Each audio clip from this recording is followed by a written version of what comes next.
back to the TARP, and I'm sorry if I'm confusing folks. That's fine. Yeah, we're talking two different things. One's a stimulus package. One is this the Troubled Asset Relief Program, the TARP, the bailout, and so you got the stimulus and the bailout. But the bailout money. Now, the U.S. House of Representatives today did approve a bill. And this was one, I guess, pushed by Barney Frank, correct? That's correct. What is the difference between what he did and that bill? It says, according to Reuters, it says that would impose new rules on the government's $700 billion bailout program.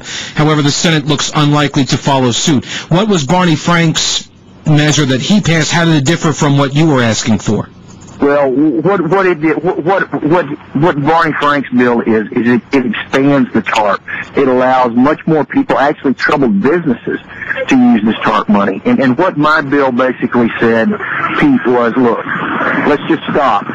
Let's make sure the first $350 billion is working, that we know, as far as fresh air and sunshine accountability, that it was used for exactly what the United States Congress wanted it to be used for.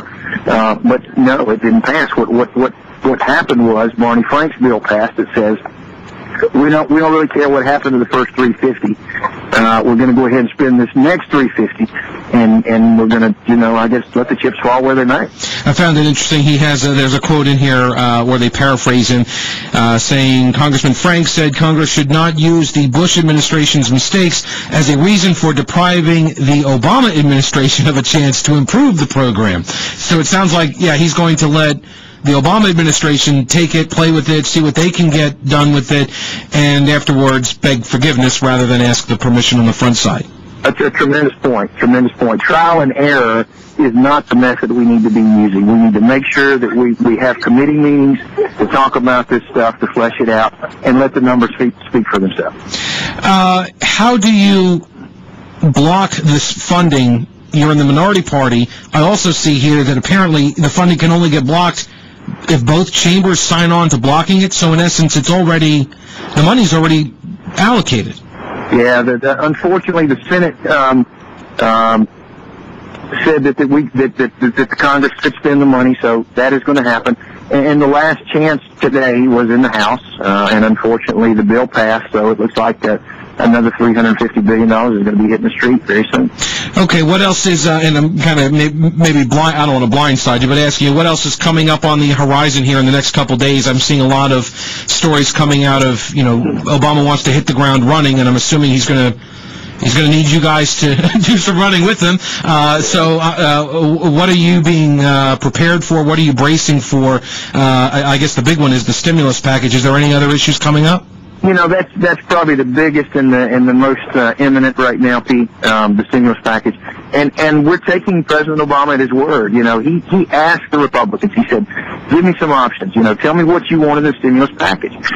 We've had a working group that John Boehner, the minority leader, brought together several weeks ago that said, we're going to talk about what we think is long-term solutions. Again, going back to the actual tax structure.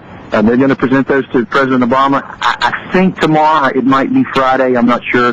But, I hope his rhetoric matches his actions. I hope he does reach across the aisle, and I hope he does take some wonderful suggestions that I think can be long-term solutions. Well, I saw Boehner's interview on PBS and his news conference with his "oh my God" when he got a look at the the Democrats' proposal. So even if you guys, the Republicans, are able to work with President Obama on some kind of mutually agreeable stimulus package, even if you're able to do that, you still have the Democrats who apparently are bucking their own guy in the Oval Office. How do you get past that?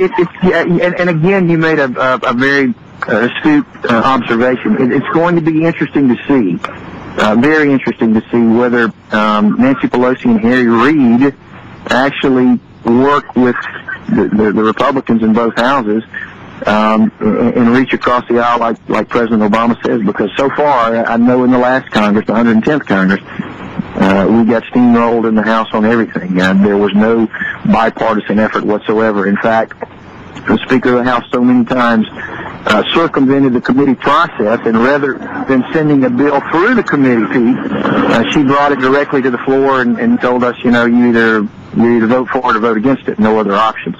So it's going to be interesting to see if there is a honeymoon, not only between the Congress and the President, but actually the leaders of the Congress, which are the Democrats right now. I'm not holding my breath, Congressman.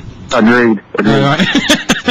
Yeah, I saw the way they operated last time, and with a more solid majority now, I don't see that changing. The only hope we've got right now, Pete, unfortunately, is the Senate. I mean, the numbers are still close there.